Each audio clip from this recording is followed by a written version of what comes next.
Hiya, BenchMate. This is Beyond the Box Art, the official podcast of the International Plastic Modelers Society UK.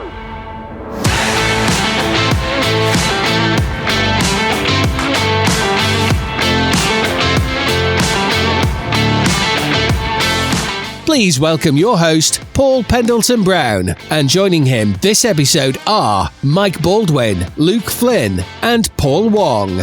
And we are joined in this episode by Luke Slane-Hewitt, Manager for Aircraft, Helicopters and Real Space at Revell.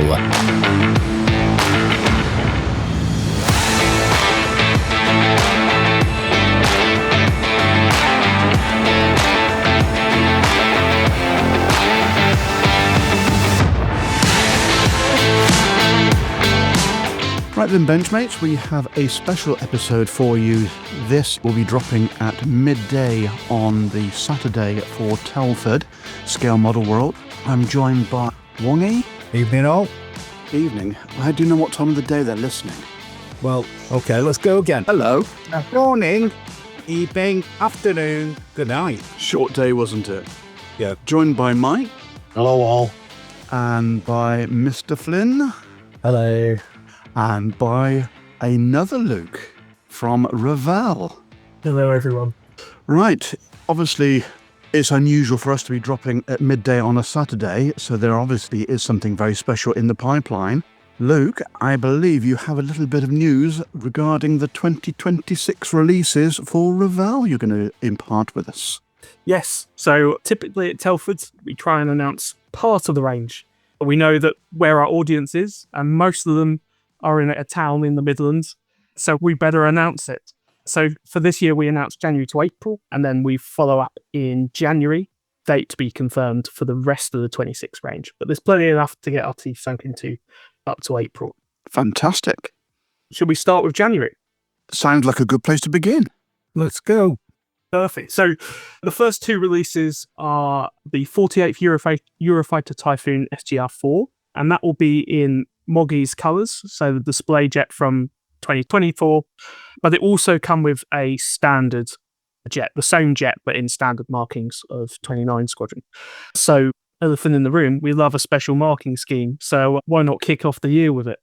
And then the other item we have is the 32nd Messerschmitt BF-109 G10, the Earth. So, late BF-109s are all the fashion at the moment, and so we thought we'd bring our one back. We typically have a 32nd 109 in the range at any one time from this tooling, and it's time to refresh it. So when we're looking from a range perspective, we try and keep the catalogue as fresh as possible, even if that's not taking something out and bringing something entirely different in.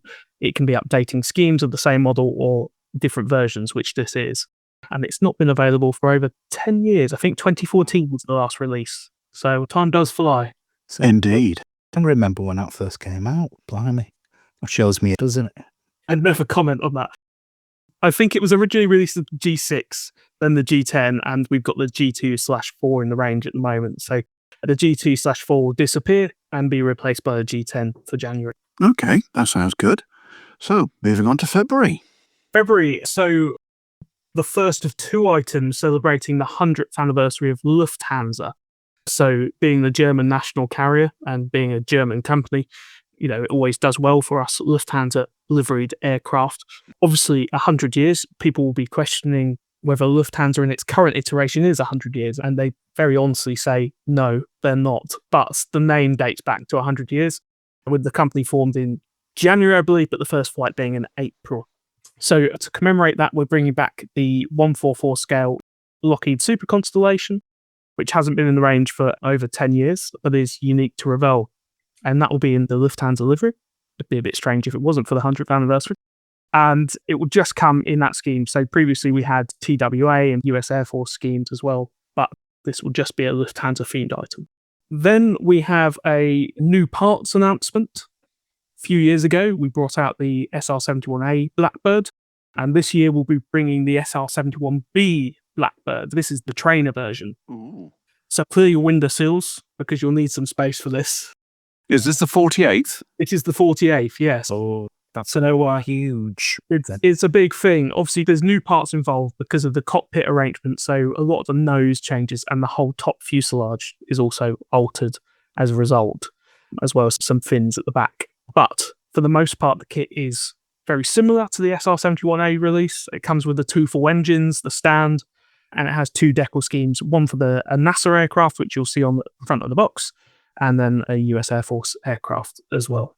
I can see a lot of people getting very excited about a 148 SR71B. Well, that's the hope.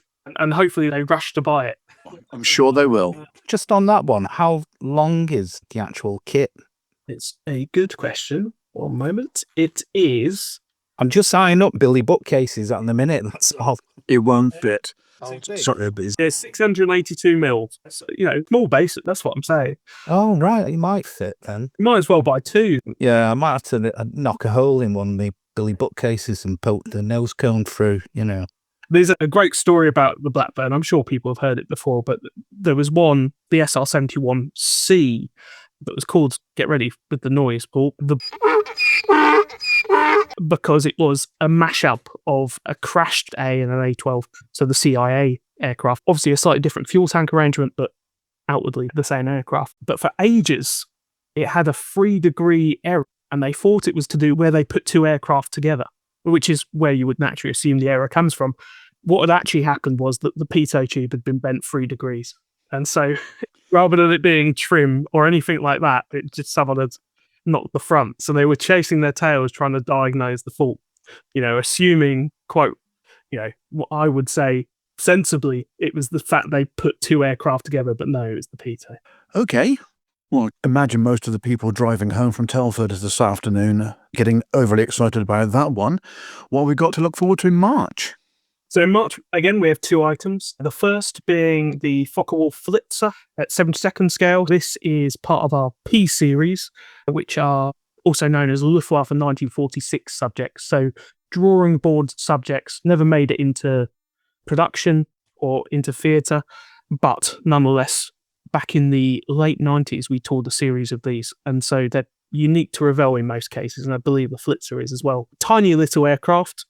Great looking thing, obviously goes with our Messerschmitt P1009A and the 555 that was brought out 2 years ago. Mm-hmm. So, if you're into those sort of subjects, we're making no secret of the fact that as long as they continue to sell, we'll be bringing one or two every year back to the range. But obviously, don't wait around because they could always be rotated straight back out of the range. If I'm feeling mean or, they're not performing. So, yeah, we have the Flitzer, and that is just a straight re-release. So in the standard boxing, obviously revised packaging, revised manual, but with the same decal schemes. This time, obviously updated, not the same decals. We haven't kept a stash for 15 years. Don't worry, they're newly produced. And then we also have another anniversary item.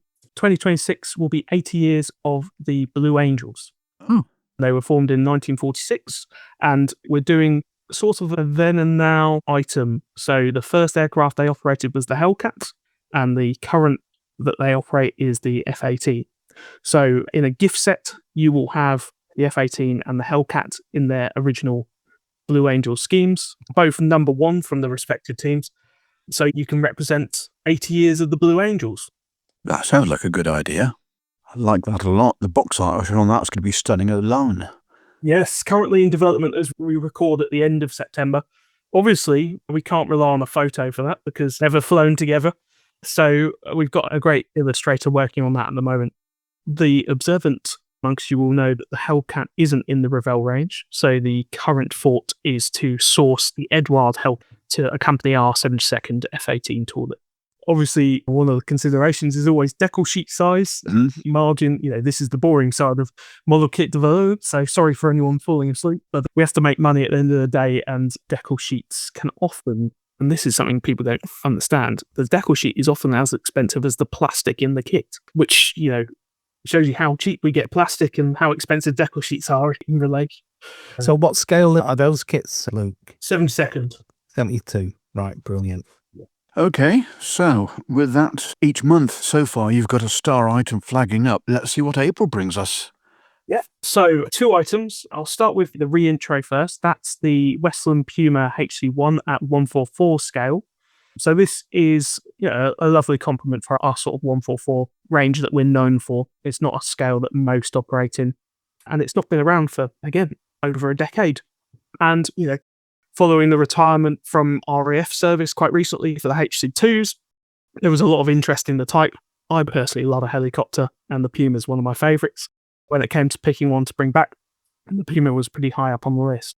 So we've got that coming back. The aircraft on the front of the box, I know this is an audio format, so I'll have to describe it. It is XW222, which is for our friends over at the Ulster Aviation Society, is their aircraft they have in the museum, flying over Northern Ireland, but back when it was in a two-tone camo scheme. There's a shout out for those. Is there any new parts in that box, or is it a straight? No, straight re-release with that one. But that brings me nicely on to the next one, new parts on this one. So we'll be bringing out a 132nd Messerschmitt ME262A1U4. So for any Messerschmitt fans, they'll know what that is straight away. But for anyone that doesn't know, it's the ME262, but with a big cannon out the front to simplify it greatly. So we've created one new mold for that one, which features all the cannon parts that you need. So essentially a whole new nose onto the front of our existing ME262 tooling. That sounds really good. That does sound really good, actually. I know the type that you're talking about. The cannon is rather impressive, to put it mildly. Yeah, it's not all about size, but in this case it was essentially an anti-tank weapon that was mounted into the front of the 262. Had a very slow reload rates, but the idea was to destroy Allied bombers from a great range. I think the recoil on it was so great that it slowed it down by something like 20 knots in the air once fired. So, yeah, a very impressive piece of kit, but, it could belong in our P-Series range because only 2 were ever made and they were never used in service, really. One was captured, I believe both were captured, but one particularly was captured, and we will have markings for it in German markings, but also American? Yeah, US Air Force markings or Army Air Force. So we'll try and show the life of that aircraft through its markings as it was captured in German markings and the different iterations of US markings that it wore as well. Fantastic. Is that as far as you're going to go and tease us with for 2026? One more aircraft, actually, in April that I forgot. I mentioned 2 items in the Lufthansa 100 range. Yes. By the time this goes out, Lufthansa will have announced or revealed their second aircraft, which is an A350 painted up in 100 years livery. And we are working with Lufthansa to deliver this A350-900 in the special livery that they've painted up. I believe this week, as we record, they rolled out their 787 that's been specially painted. Yes. And the A350 will follow on. And so there'll be a gift set available for any Lufthansa aficionados or anyone that likes the scheme to deco up and paint up as that version. Brilliant. That sounds really good. Well, one question from me. Last time you were on, we broached the subject very quickly, but the 132nd Hunter T7? Yes. So by now people will have seen the renders we've put out, and we've now entered tooling for the Hunter. On the stand at Telford, I'm speaking in September. So the hope is on the stand at Telford, if you go around today or tomorrow, will be a 3D printed prototype cockpit nose and also a built up full prototype of the Hunter T7. Fantastic. So we are still waiting on first shots in early November. They're very close to arrival. So people can see the progress is being made. We've commissioned 2 3D printed prototypes to be created and on the stand. So alongside our Meteors, we're running out of table space, I'm sure. We've got space. Oh dear. And one thing we talked about, but we didn't record at the time, was the decal options in the kit. Yes, you're testing my memory a bit because I haven't worked on them in a while, but we have 3 options being included. We have a T7A, I believe that's XL591, which is actually the aircraft we 3D scanned at Gatwick Aviation Museum. And is on the box art. And is on the box art, yes. For anyone that doesn't know, Hunters, T7As are the ones that we use to train Buccaneer air crews and have a slightly different instrument panel arrangement. Essentially, the left-hand side of the aircraft, port side of the aircraft, has Buccaneer dials. So we've accounted for that, and so there is a different instrument panel and combing, the part that goes over the top of the instrument panel, to show that difference. In terms of other decal schemes, we have a Dutch aircraft, a standard T7, to keep the continental Europeans happy. And originally we announced we were doing the Black Arrows as an aircraft. I'm a big fan of that aircraft.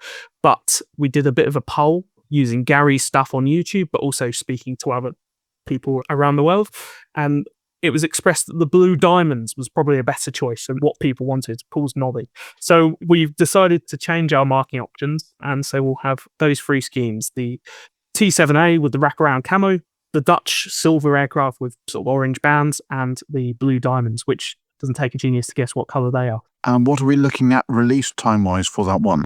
Summer 2026. Obviously, slightly disappointing that we've had to delay. We had to prioritise the Meteor in the end. We had a bit of a problem with designers, so we had to stop halfway through and then start again, essentially. But this is often the case with project work. I'm just happy that we can deliver an update. We'd waited 27 years, so what's an extra year from the original announcement? Exactly.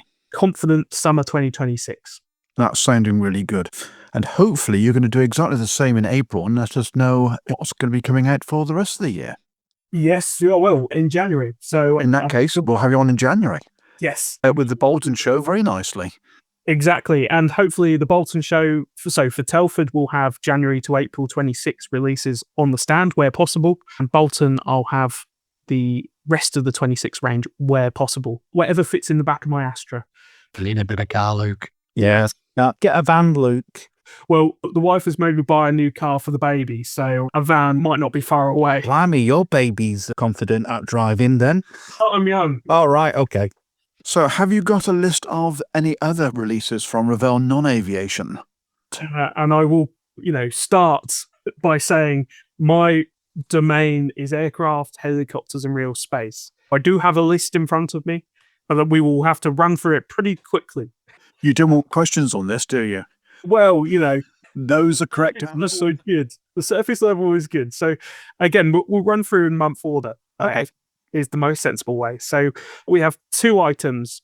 January, we are releasing the VW Golf 1 GTI 50 years edition. This will be a gift set, 24th scale, which means it comes with glues, paints, paintbrush to commemorate 50 years of the Golf GTI.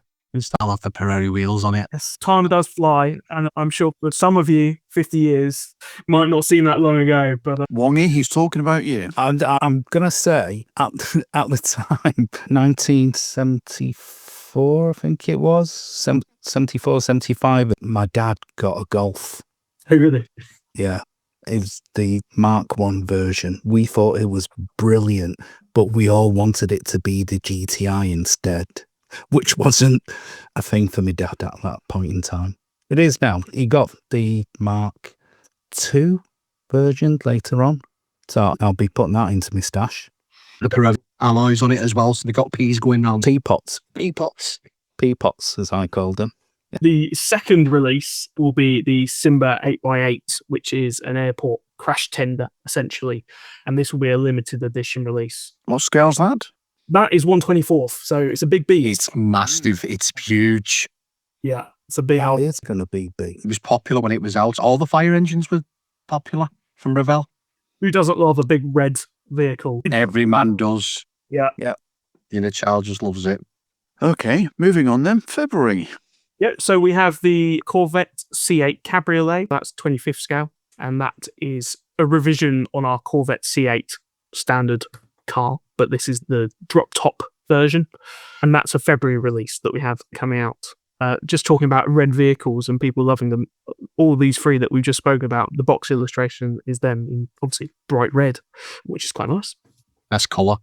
Well, my wife argued with me when we went to buy a car. She said, no, not a red car, no matter what we do. I think it only works if you've got a sporty vehicle. That was her fault. So we ended up with green. Green's good. British Yeah, racing really. green. Yeah, nice. Okay, is there a second release in February? There is indeed, yes. So the first one is February and then the second one is March, but I'll cover them at the same time. So recently we've brought in this range called Revell Classics. The idea is actually a rebirth of classics. We've done it in the past. The idea is transparency, trying to show the consumer this is a slightly older tool and all the caveats that come along with that. But nonetheless, they're either unique to Revell, nostalgic to the audience. So we have 2 vehicles, the Jaguar SS100, as it's listed here, which is 32nd scale, That's February. And then we have the Aston Martin Ulster, which is again 32nd scale for March, both of which are classics and as such a level 5, which is the sort of Revell skill system that we have to try and convey, if you're a beginner, maybe don't go too near these, but they are the original Matchbox toolings into the Revell Classics range. There's nothing wrong with that, Luke. The Matchbox kits out back in the day were brilliant anyway. Your toolings on these will still be crisp. Yeah, and, classics, as I say, it's a way of bringing awareness, but also they have to be good kits. We wouldn't want to put any stinkers into the catalogue. When we discussed it as a team, what makes a classic was a question of age, anything predating the 90s, really. You start to think, is it a classic? Is it unique to Revell? That's a good way of judging whether it's worth bringing back as a classic. The key thing, though, is that it has to be buildable. It has to still be an enjoyable thing for people to put together, because ultimately you have to curate the range. We're simply curators of the brand. We'll come and go, but we've got to keep Revell alive, and we've got to therefore manage expectations. And Classics goes away to doing that, whilst also allowing us to bring back some of these molds that otherwise feel disingenuous to bring out as a standard item, in the same box as something that was made in 2026. So that's some of the thinking behind Classics. It doesn't just apply to these 2 items. There'll be stuff in my range for the April onwards items and across the Revell catalogue. Sounds good. Yeah, it's a brilliant idea, Luke. Basically, it lets all the builders know where you can get hold of a good old Matchbox kit rather than paying silly online prices at a famous auction site that we all know. I think we spoke last time I was on about judging re-releasing and the second-hand market being a good indicator for that. If they're going for silly money, you do start to question internally, well, we have the tooling for that and it's still all right. Shall we bring it back? Obviously, there's... Absolutely. And certainly for the Matchbox 132nd scale cars. I mean, 2 years ago, I went berserk on that popular auction site and I bought the lot from the old Matchbox stuff. Bits missing on some of them, but I just thought to myself, great kits, great cars, silly prices though, unfortunately. But don't tell Mrs. Wong, they're all cheap. Luckily, when I'm acquiring stuff for silly price, it's normally for work. The company credit card comes in helpful. The reference kits, I don't get to build them. I will say that. They get put to use. Fantastic. Okay, then. What's next on the release schedule? So in March, we have the new tool McLaren 750S. Ooh. This has previously been announced, but I believe has pushed back a bit into 2026. So yes, March is 24th scale. I should say that. We'll have that hitting the market. I like that. What sort of colour schemes have you got for that one, Luke? Papaya orange. Oh, McLaren racing colours. Standard McLaren orange. Yeah, you have to, don't you? Really. Yes. It's not just the licensor telling us. It's like a Ferrari if you paint it anything other than red. Yeah, turquoise. Yeah.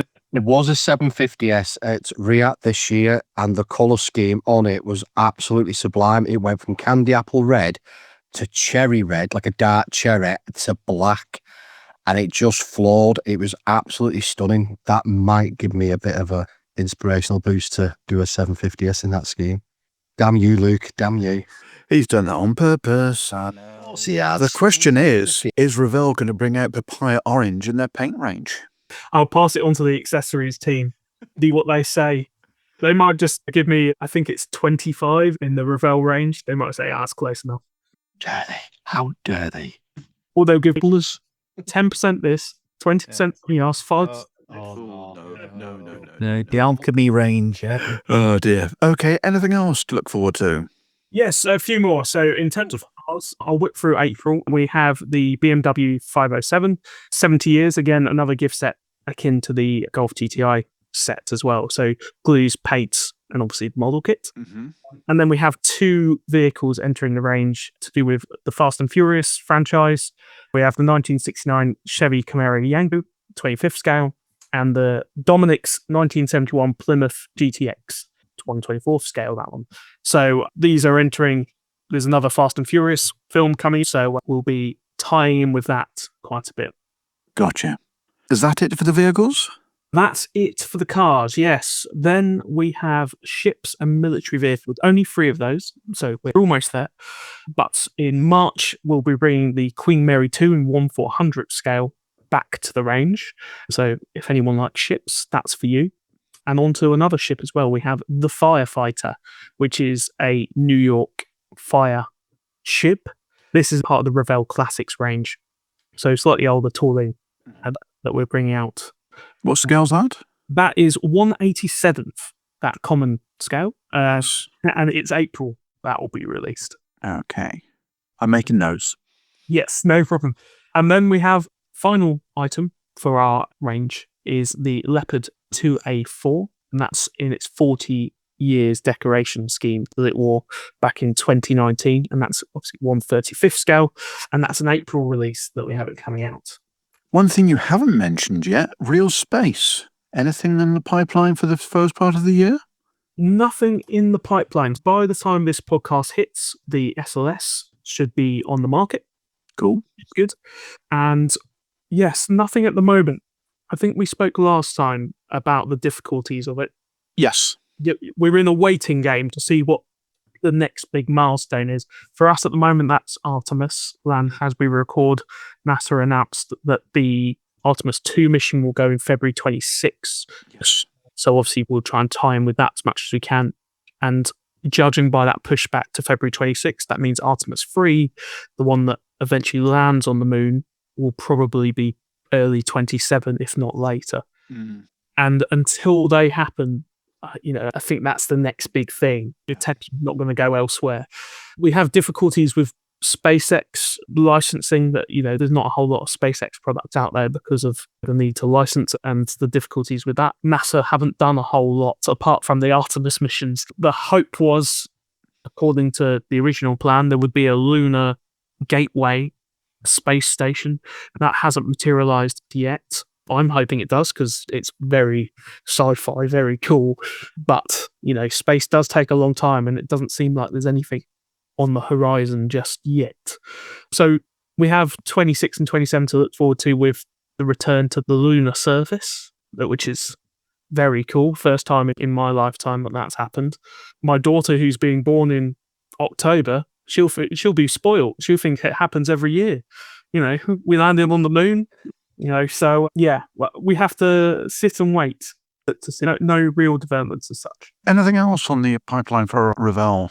I'll be remiss not to mention Meteor in your presence. As this podcast goes out, we have at least 2 on the stand. I believe you have 1 on your stand at Telford. If all's gone well, Luke, please go and have a look at those. Stock should be following a week or 2 after Telford. Put your orders in with your shop of choice, and you'll soon start to see them appear. You should start to see a lot of reviews hit Marketplace as well, and hopefully that will convince you to buy them. Well, from the episode 11 with Spencer Pollard actually saying how fantastic the kit is, and with Luke who sat on the call and nodding, which is really good for an audio podcast, but yes. I was waiting to interject. Well, yes, it is a very, very impressive kit. And I'm sure once this has been released, this podcast, there will be lots of reviews, as Luke said. Maybe specifically, there'll be a really good one on Mac Models. The YouTube channel will go take a watch. What's the address for that site, Luke? It's YouTube at macmodels.com. There you go. The plug's in there. Yeah, He's very good, very good. He's just a brilliant. Don't know how he. Listen, listeners, just go there and watch it. After this. Yeah. Jokes aside, it is a very impressive kit, as we were talking about earlier with Luke and Paul. It doesn't feel like Revell. So if you've ever had any reservations about Revell in the past, put them aside and try a Meteor. That would be my word of advice. Where do I make the checkout to, Luke? Now you've, Yeah, so if I just send over my bank details. You mean it could be meteoric, this kit? Oh, God, thanks. I had to get it out, lads. Come on. It's so awful. It's worth saying to everyone, limited to 3,000 pieces on this first run. The special edition, the first edition as we call it, comes with a book, etch, masks and a poster, all for the great price of 110 retail, which is reduced by quite a few distributors afterwards. So, you can get a bargain, and I'd encourage you to do so. Is that euros or pounds? £110, €120 on the continent. Fantastic. And that includes the Duke Hawking books, the photo etch, the canopy masks, and the poster, and the 2 engines. And Yeah. a box load of fun. Yeah, and a box load of yes, yeah, and it's always worth mentioning 5 schemes as well on that decal sheet, so plenty of choice. That sounds fantastic. Okay, well, thanks for that, Luke. And good luck for the impending delivery. We shall miss you at Telford, or we are missing you, or we did miss you, depending on what context we're actually listening to this podcast in. But we will speak to you either towards the end of the year or at the start of the year, reference recording for January. I look forward to it. Thanks very much, guys. I hope to see you at Bolton show, if not before. Look forward to it. Obviously, we'll look forward to seeing you then. Take care and all the best. Cheers. Right then, guys. Obviously, Luke's now left the call, but what do we think of the announcements for January to April? Interesting mix? I think I might need a bank loan. Yeah. Okay, so we've got the first 4 months of the year's releases. As Luke said, he'll be back in January to tell us what's going to be coming out for the rest of the years. But Luke, what did you think of what was actually on the schedule first?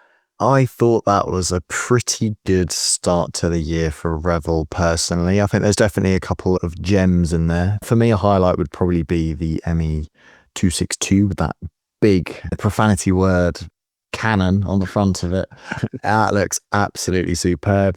I also think bringing Moggy out is a pretty awesome idea as well. Personally, don't have too much experience with that mold or kit itself, but nonetheless, I think I could get through a few interesting bits of fitment. So overall, I think I'm pretty happy with that. And to back up what Wongy said, a bank loan might be needed. Very much so. Yes. Okay, Boulders, what was your highlight? It's a few, actually. The Puma in 144th scale, the McLaren 750S, and the Mark 1 GTI. Oh, and the Ulster and the SS100, because they're just classics in themselves. I built them when I was a kid. Amount of enamel that was put on them was enough to sink a battleship, but I think it might be a retry on doing a couple of classic Matchbox kits. It's Raceland Green. It looked great in that. Yeah, Ulster, Aston Martin, British Racing Green. Absolutely superb. The SS100 of Mike doing the Old English white. Yeah, that would work. Okay, Wongy, what was your highlight? I've got a few. I quite like the Golf coming back because, as I said before, it reminds me of the car my dad should have bought, which he did as a Mark II version. Sorry, Dad, he's probably not listening to this anyway. The other one is I quite like the Puma. I'm going to go for that because it's a lovely, it's a beautiful little detail kit and it's pennies, let's face it. It'll be the cheapest one in the range. I do like the Lufthansa Airbus A350. That's very nice. So I might get that one. The ME262, like Luke said, I think that looks great. And I might pull the plug and do it on that one. And to top it all off, this is why I need a bank loan, right?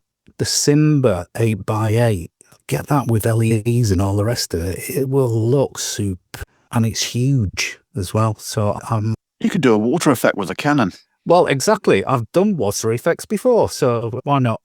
I could have it putting out an aircraft or something. For me, it's the 148th SR-71B. An aircraft in NASA markings, got to be done. Beautiful. And the other highlight is the 80 years of the Blue Angels box set with the Edward Hellcat and FA-18E. That should be nice as well. That sounds great. But also outside of my normal wheelhouse, the Leopard 2A4, due out in April, 135th. Fancy having a go at that. The Leopard's just got a really sort of business-like modern shape for a tank, hasn't it? I've speechless. Yeah, hang on, I'm speechless because you're going into armour. Ah, you'd be surprised what I'm into, but hey, after the late night edition again.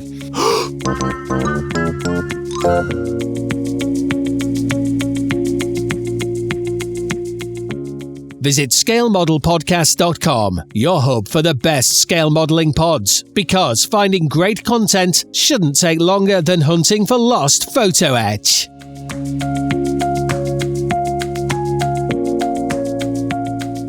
Fishcop Models, elevating scale modelling to an art form. Experience highly detailed 3D printed upgrade parts that bring true authenticity to your builds.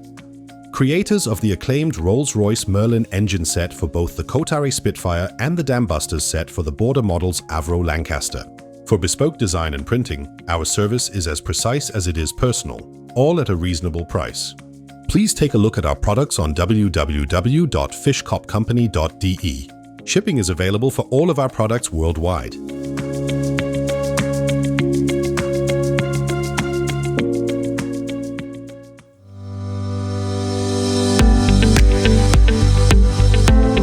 Do you want cutting-edge detail for your kits?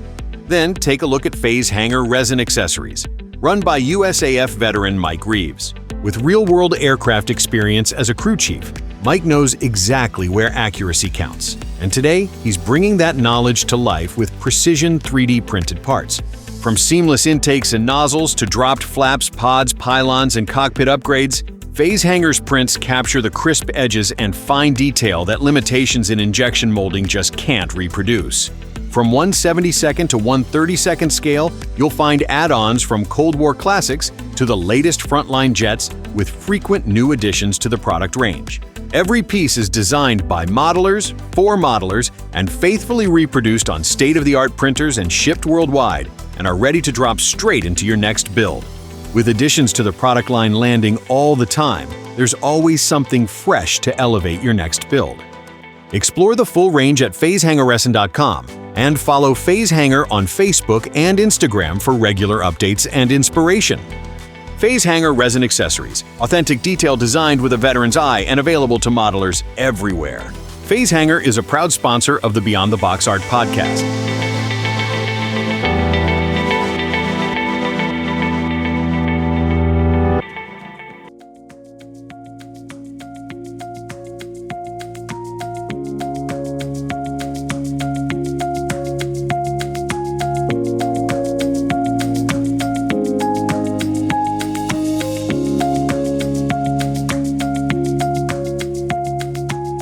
Hi Benchmates. Before we end, we are rerunning our most recent interview with Scott Taylor from the Scale Modeler Supply over in Australia.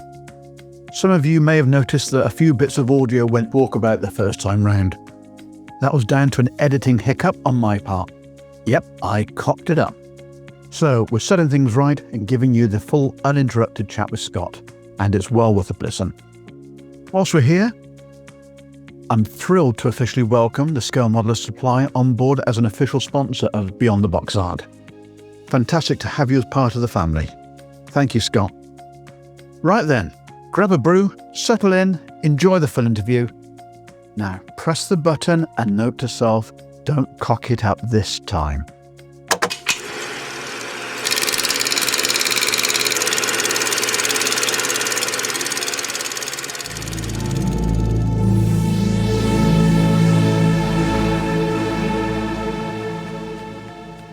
Behind every aftermarket innovation is someone who truly understands modelers. Precision by Passion celebrates those who don't just supply the detail, they are the detail. Right then, Benchmates, we are joined by Scott Taylor from SMS in Australia. Good morning, Scott. G'day guys, how are you? We're well, thank you very much. Okay, we will jump in with the first question we've got for you.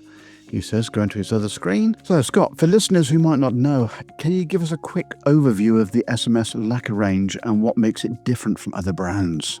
Well, our lacquer range, the thing that puts us apart from everything else is that it's airbrush ready. It's as simple as that. It's high pigment density. You can get better coverage in less coats, and it's airbrush ready straight out of the bottle. So all we got to do is give it a good shake, pour in the airbrush, and spray it at about 15 psi.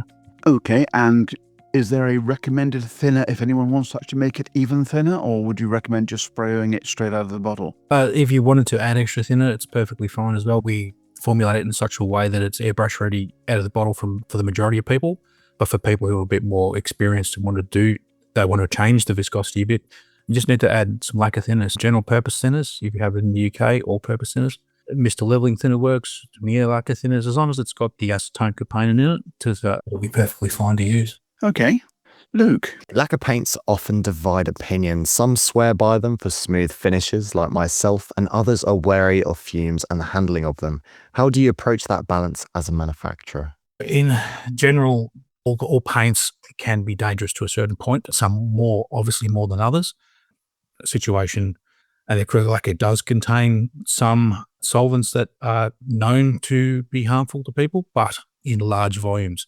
The volumes that we're formulated ours at make it safer than generally if you're going to use something a bit more harsh, like a nitrocellulose.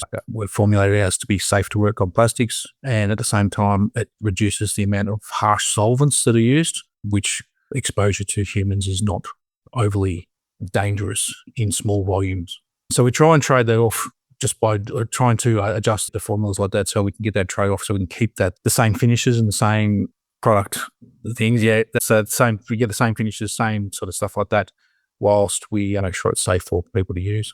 So generally with lacquers, it's as long as you're in a well ventilated area, so not in a confined room. So you've got windows open, got a spray booth going, nice ventilation happening, and you're wearing a face mask. They're perfectly safe for anyone to use.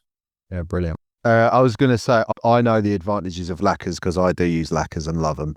But for our listeners, in terms of chemistry and formulation, what are the biggest advantages of lacquers over acrylics or enamels? The two big ones are one is ease of use. So they're very forgiving.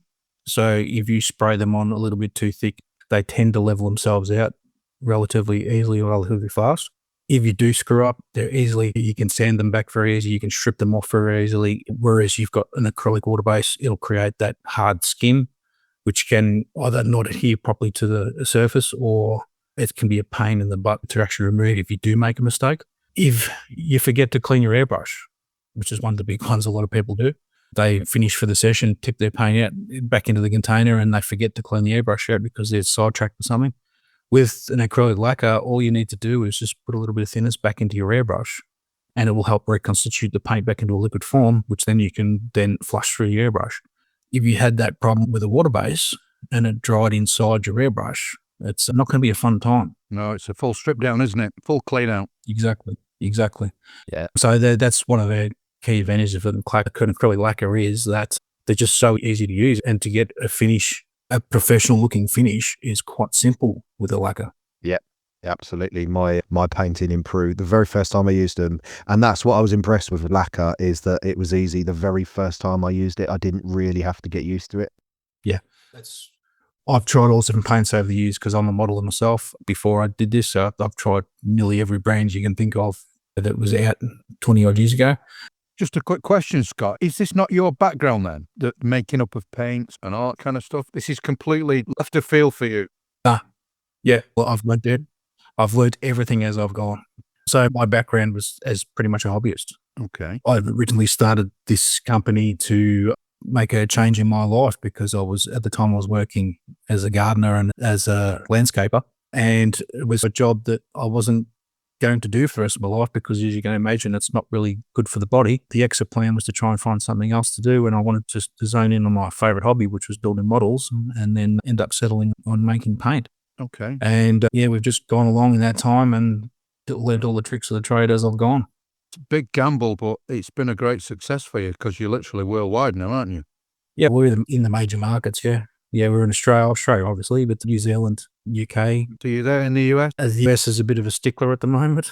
Oh, yeah, okay, yeah, with tariffs and that. Yeah, we've been in the US for a long time, but with all this current upheaval with tariffs and de minimis exemptions and things, we're no longer currently shipping to the USA, but we are shipping to Canada. So we do have sort of a way to get our products through Canada into the US. With tightening regulations in Europe, especially around volatile organic compounds and solvents, how is this impacting your ability to sell or distribute SMS lacquers internationally? Well, these new regulations aren't overly affecting what we do because of the percentages. Our products still fall within the accepted percentages. I have to look closely at some of the European regulations because each country is different, because you have the EU overreaching EU regulations, but then each country has their own version as well. Yeah, this is happening worldwide as well. You've noticed, we've all heard recently with some of the Canadian changes that were made, which was From what my understanding is, it's a certain solvent that's used in the propellants in spray cans. It's an environmental change in Canada regulations. So then that's what we've heard about all these heavy brands getting banned in Canada. It's actually the spray cans, not the paint itself. I was speaking with our Canadian distributors the other day about this, and they were a bit concerned. And the actual solvent that is being regulated now in Canada doesn't fall within our product because it's not actually in our products, which is similar to some of the new regulations that are coming into place into the EU. Following on a pretty similar topic are you already working on alternative formulations or low VOC options to get ahead of regulatory hurdles in the EU market? Yes, we did have a water-based range for a while, but it wasn't overly successful here in Australia, so we pushed that to the side. But we've got new formulations that we've been trialling to see if we can bring back a water-based range in our airbrush colours. It's looking promising at the moment, but it's more a market demand than anything. Here in Australia, our demand is for our acrylic lacquers. Same with you guys in the UK. Everyone wants our acrylic lacquers. So it's trying to formulate a new product based on this. We need to build up that demand to meet at the same time. The accuracy of colours, how far do you go get that right? Because I know that you're not on your own with the airbrush ready, as I can see you smiling there. Yeah. You've got another company, some of the colours are a bit off, should I say. In what lengths do you go to get that accuracy as close to as you can? So there's different things we do. Obviously, when we're dealing with federal standards and RAL and that sort of stuff, there's a standard, so we can just manufacture that to that standard. It's common knowledge. It's public domain. We don't go down the rabbit hole of colour scaling because we like to produce the colour and then let the modeler decide what they want to do with the colour, because not everyone has the same opinion on colour, as we all know. Everyone's got modelers, you know what they're like, they can a cool bunch. Yep. Everyone's got their own opinion on what's the right shade of grey for whatever aircraft they're building. So we provide, when it comes to the formulations with FS and RAL and British standards and Australian standards, we just use the public domain stuff. But when it comes to the historical stuff, so your World War II, German, British. Kind of aiming at, yeah. Yeah. So what we've done in the past is I've done myself a lot of research where I find many different varying opinions, and then I collate those opinions to what everyone thinks these colours are. Generally, it's like maybe up to half a dozen colours. Shades of, say, Dunkel Gold. There was like 6 different versions that everyone said was right. So what I tend to do then is take the happy medium. So work out what they are, get the average between them all, and then we produce a colour based on that. And then we don't brand ourselves as historically accurate colours. We produce our colours as a good representation of what we thought the colours would be. And then we leave it up to the modeler to decide whether it's the right colour or it needs adjusting. Okay.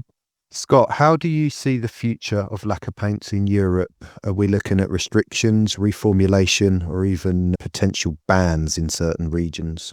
I'd be leaning more towards reformulation, because you also got to think in an industrial setting, a lot of more harsher versions, like hotter chemical versions of acrylic lacquers are used, industrial equipment, things like that. So they'd need to be changing your formula across multiple different industries to suit. So I wouldn't expect to see a ban outright, because then you're affecting all these different industries that are currently, a lot of these are changing. They're bringing in a water-based formula, or they're changing to a low VOC formula. But I doubt that there'd be an overreaching ban, to be honest. I think it's more going to be a reformulation, so just reducing the percentage of certain solvents in the paint mixes. Yeah. I have a quick question to follow on this topic. Do you think all of these increasing regulations are necessary? Yes and no. Yes, definitely it's for people's safety, because unfortunately not everyone is careful with what they do. They're a bit haphazard, but at the same time, what we do as hobbyists doesn't affect us as much as if you were using a paint like this constantly during the day. So just say you're an automotive spray painter and you're using automotive paints, then fair enough. You're working around it all day, every day.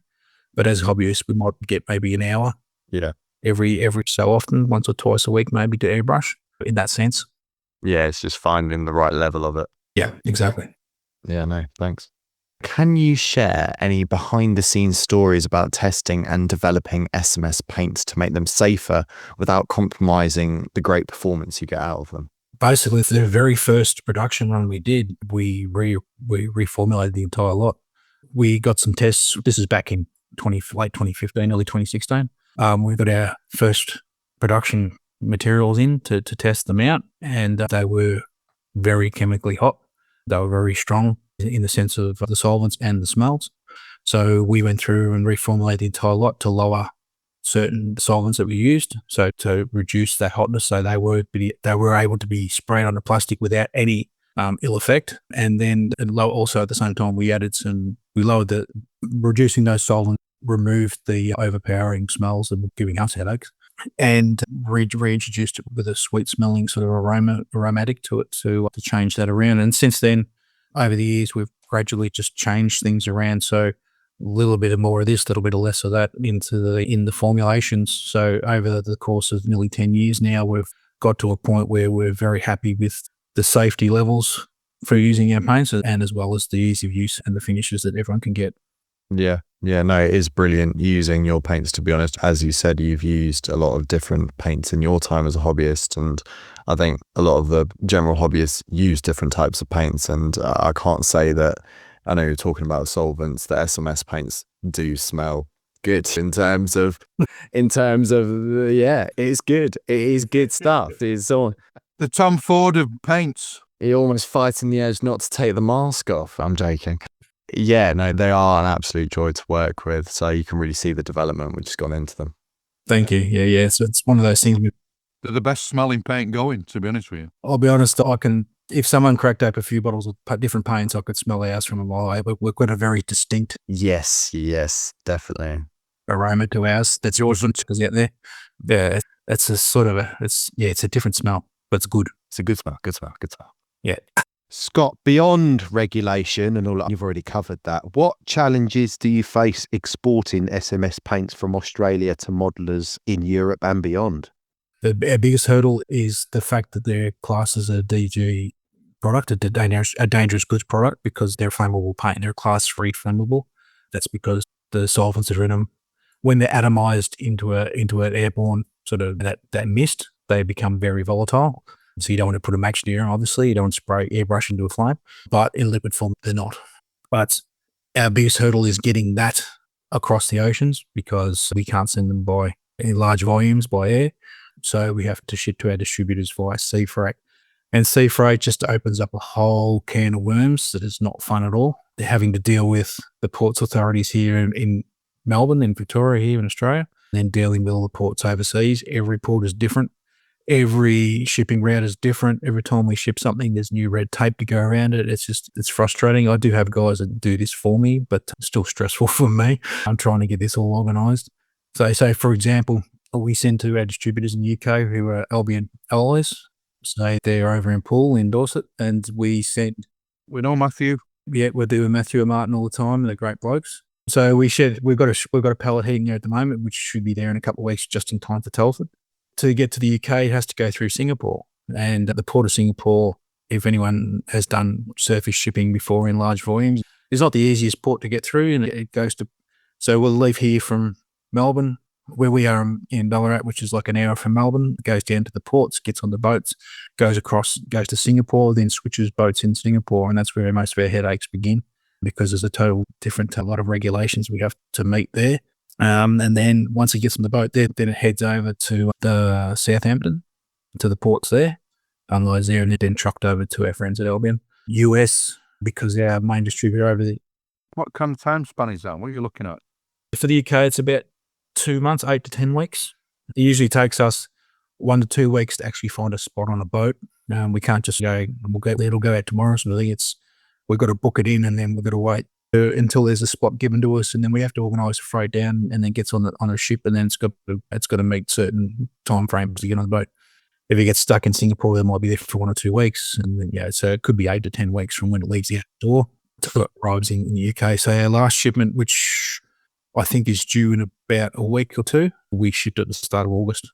Wow. And sea freight's not fast; it's very slow, as you can imagine. Yeah. Yeah, so like to the USA, when we ship there, it'll go, our distributors in Florida over there. So it's got to, but we can't send directly to Florida because it's the other side of the country. So we've got to send it to Long Beach in California. Then it gets trucked from there or trained across from. That's a long way. Yeah, it's a long way. So that's usually 8 to 10 weeks as well. The Canada one we just sent was about 6 weeks, but then it's stuck in customs at the moment. And the fastest one we do is New Zealand, which is 2 weeks. And that's pretty much on your doorstep as well, isn't it, really? Pretty much, yeah. Yeah, so it's, yeah. In the grand scheme of things. In the grand scheme of things. Have you ever tried walking from Australia to New Zealand? Yeah, probably faster. We'll swim across. No, but in modern transport these days. Yeah, the international sort of things. It's just dealing with the freight because our products is classed. Even to be honest, even if we had a water-based product, which we've had before and we have shipped out before, we still have to follow the same regulations. Even though that product's not a DG, we've still got that same paperwork and red tape we're still going to go through to get it out the door. Just sea freight is just a nightmare to deal with. Because it's DG, does that mean it's special packaging and really got to go to town on it? It's not so much certain packaging. They really recommend that the shipping companies would rather specialised packaging when it comes to air freight, because we can air freight these, but it does cost a lot more than what the product's worth to actually air freight those, which is why we don't do it. So when it comes to sea freight, as long as it's packed sternly and it's a certain type of box, that's like not a specific box, but it has to be a certain type of fiberboard box, which we use anyway as a part of our normal shipping. They're perfectly acceptable. Yeah. You got a duck there? It's a magpie at the front, I think. It's a mudslide. I'm surprised you heard that, because yeah, we've got a lot of magpies out there because they're behind our factory. Because your microphone's really good, mate. It's picking everything up. We've got where we are in our factory here. I'm at the office. It's out the back, so like a little water area, so like a little lagoon thing, and water. Yeah, and it's got all the birds. So this time of morning, at 7 o'clock in the morning, all the birds are coming out and they're chirping because it's a spring day. How much paint do you make in a day, do you reckon? It depends on how busy we are at the moment. Do you base it on orders, or do you just... Yeah, based on orders. Depends on, again, how busy we are. So at the moment, we're just dealing with Australian customers. We've got no internationals at the moment because they've all been shipped out already. So we're waiting for the loads to arrive. So we've got no current orders heading out overseas, but we're doing all our local stuff here, all our retailers here. Making paints wise, we could probably... We run production 5 or 6 hours a weekday, Monday to Thursday, sometimes Friday if we're flat out busy. Then that pumps us out probably a couple of 1,000 bottles a day. Wow. Just to restock everything. And then orders, as the orders come in, depends on which retailer, how often they're ordering, how much they're ordering. We could easily be shipping out that sort of amount every day too, even more. Yeah, some of the large retailers will order a couple of 1,000 bottles. Some will order a couple of 100 bottles. It fluctuates in between. Yeah, it just really depends on how busy we are with the customer orders. And at the moment, we've caught up all our production because we were behind for quite a while. Because when we moved factories, a couple of years ago now. I'm assuming you've gone to a bigger factory, bigger turnup. Yeah. So a brief history on that. We ran this company out of our garage at home for a while. Same here. I run mine out of my garage as well. Yeah, so I know what that's like. So I did that for 4.5 years. And then when COVID kicked off, we got super busy. And that was when I was able to give up the landscaping business and then move into this full time. Is that kind of when you went international? Because to be honest with you, you mentioned earlier on that you started in 2016 to 2015? 16, yeah. I'd never heard of you up until fairly recently. Internationally, we started, our first international was USA, which was back in 2018. And then we started shipping small amounts to them. And then when COVID happened, yeah, everything went busy. And that was when we first moved into the UK. And then New Zealand from there, and then Canada's only been recent. So yeah, when COVID happened, we got super busy, and then my wife lost her job because of the COVID restrictions. So then she had nothing to do, so she came and worked with me. So we were both working in a small garage home, trying to keep up with orders, and it was getting busier and busier, and we were ready to strangle each other because it was getting very packed and tight, and we're trying to work, and it was summertime and it was very hot, and it was like, all right, well, we've got to do something about this. So then we end up leasing a dedicated factory space. We outgrew that in 2 years. So then we end up purchasing the property we're in now, and which is, it's over 300 square meters, including mezzanine. Scott, does heat affect production of paint? Because I didn't know if heat would be a factor in a country like Australia. No, the heat doesn't affect the paint at all. The heat affects us. Yeah, of course, yeah. But you can produce it, and Yeah, especially now because our production's done up on mezzanine level. Yeah, you're staying summer now, aren't you? Yeah, it's starting to kick into summer. We're in spring now, so today is one of our warmest days in 6 months, they're saying. So it's going to be around 24 degrees. 24. That's quite comfortable, though. It's nice. Yeah, it's nice. It's a nice day. But then summertime here, it's where we are. It's wintertime's freezing cold, as in it gets into the minuses and that, and low doesn't. Really? Yeah, early mornings here, you can easily get into like -2, -3 in the middle of winter, and then top of 8 or 9 degrees at most in the middle of winter, and that's normal. But then in summertime, it's the complete opposite. We could have tops of 45. Wow. Crazy. Not comfortable. Yeah, it's rare. It's rare that we get 45 here, but if we can get 38, 39, that's normal in the middle of summer in January, February. Crazy.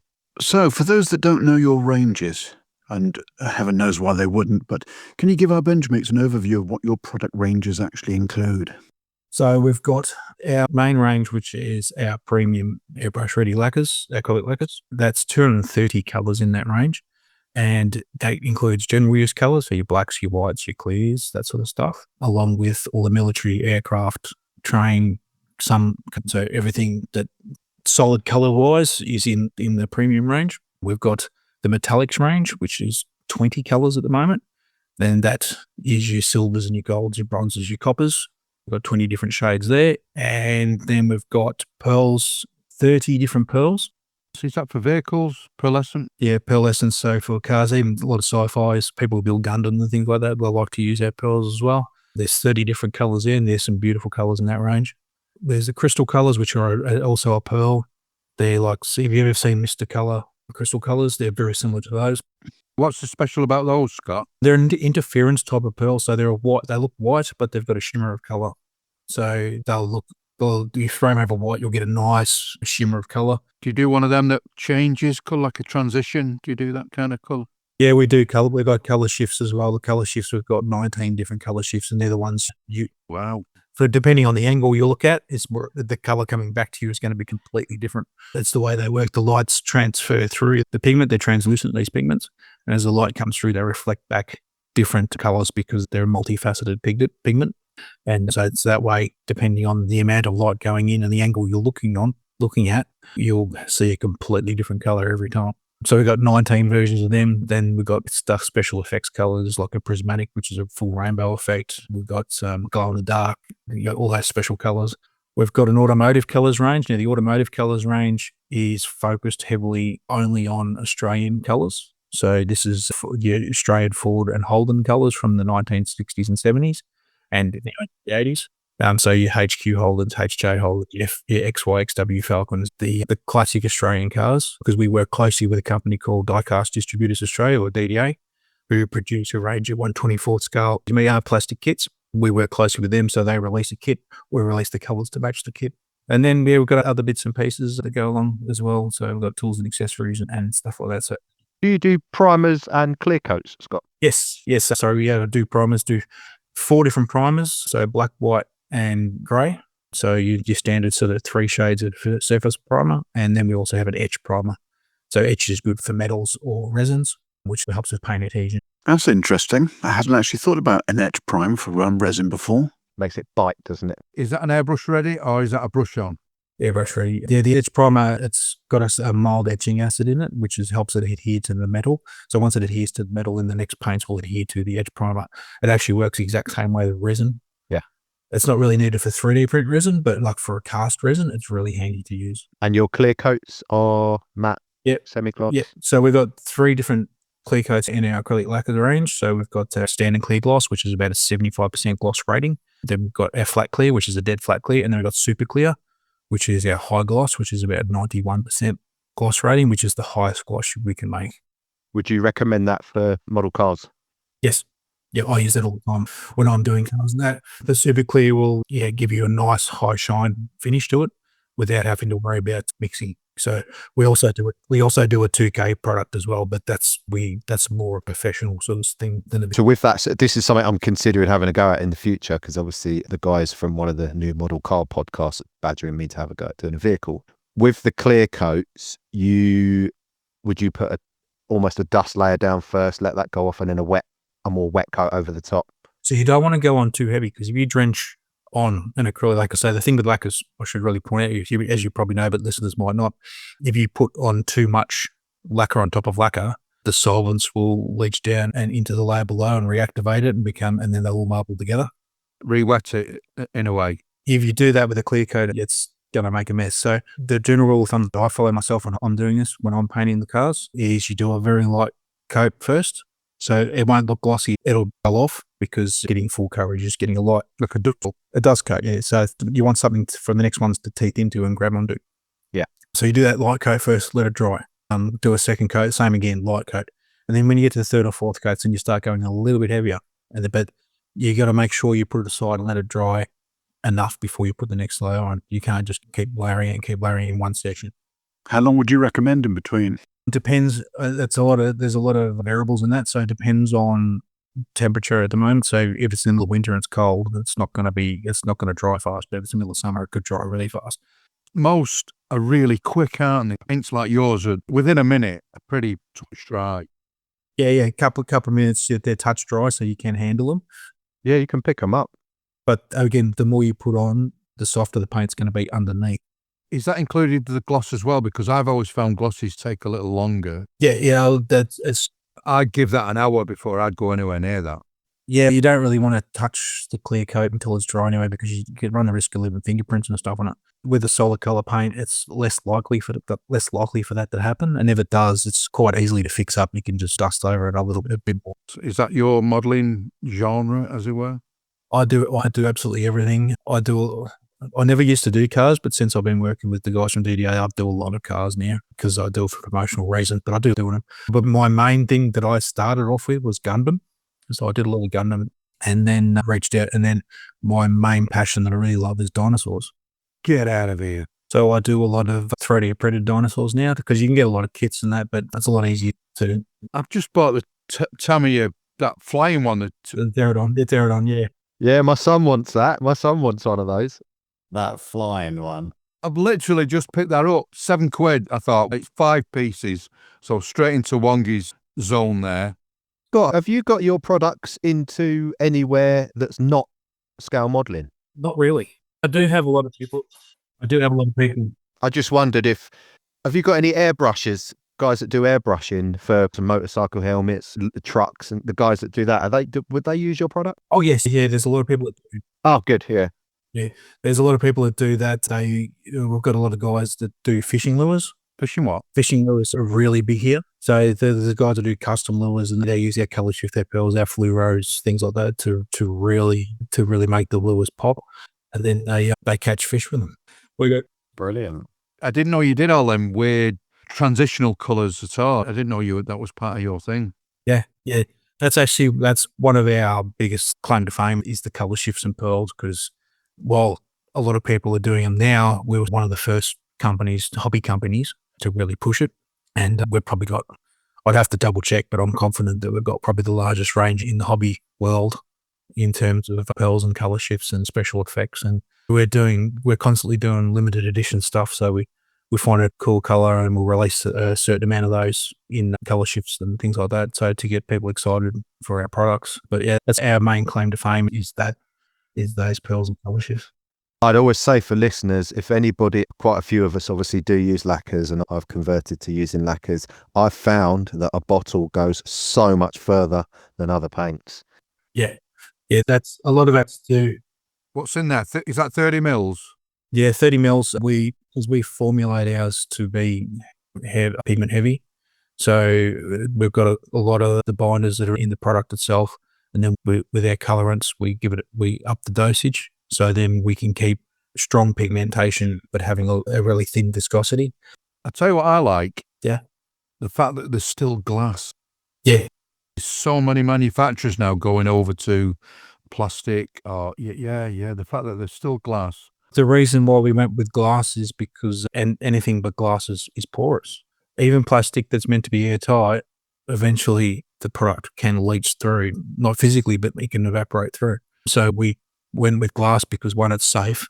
It's a lot safer to be working with glass bottle when it comes to a product like ours And you don't need to squeeze the bottle to get out with a water base. Most people are using it for figure painting and things like that, so they need to put a couple of drops out so that they squeeze it out. That's fair. But with ours, because it's just a pour and spray, you don't need to pour it in another container to thin it. You can just pour it straight in the airbrush.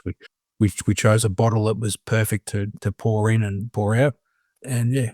Okay, so what's next for SMS then? Any new colours or finishes or even new product lines you'd like to tease for our benchmates? At the moment, our range is pretty much where it's at. We're quite happy with that. So we're working on some limited edition items. So just a few different colour shifts and pearls.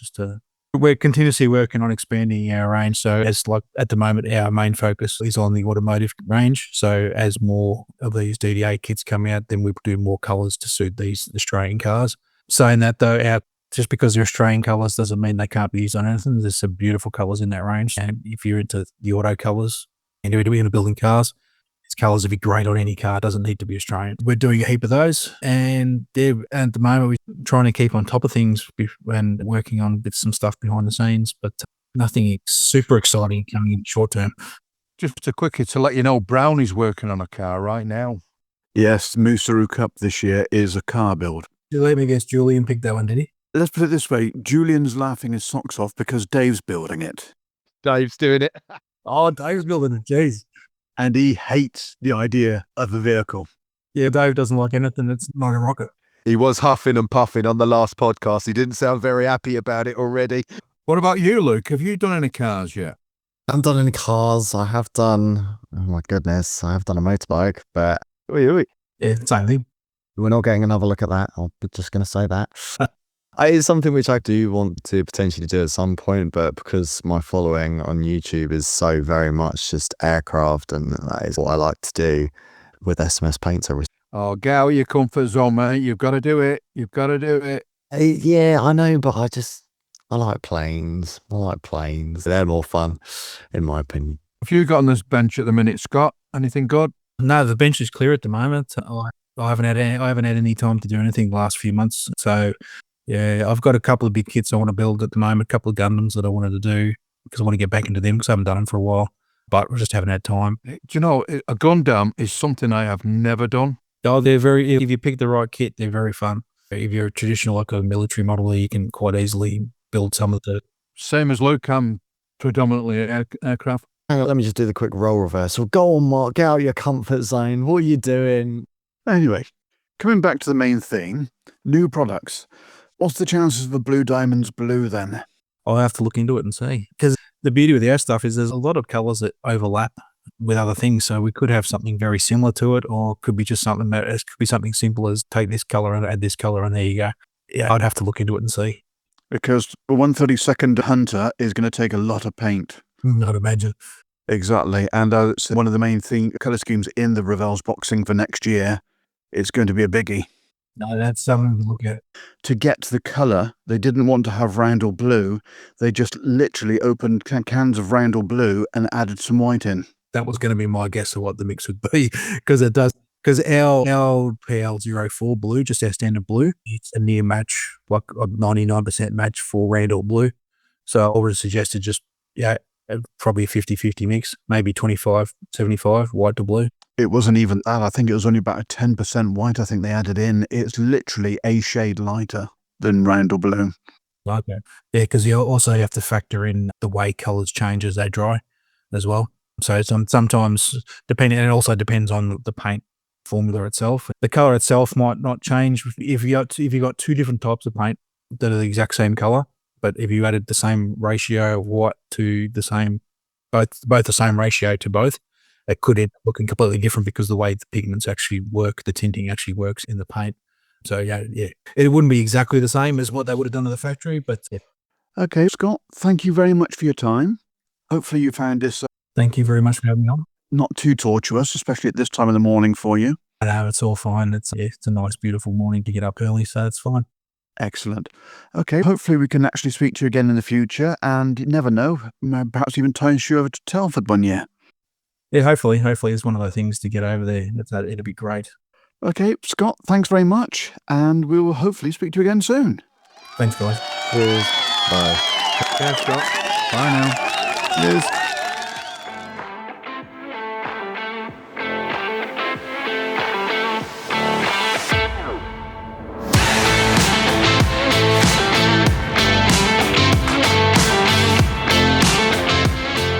Okay, well, with that, thanks very much for tuning in, guys, and have a safe drive back from Telford if you haven't actually already been round to the Revell stand and had a look and see what's available. Obviously, the show's on for 2 days, so you've got Sunday if you're still here, if you're listening to this overnight, or for those overseas, you should be able to see pictures of what's been released on our socials very shortly.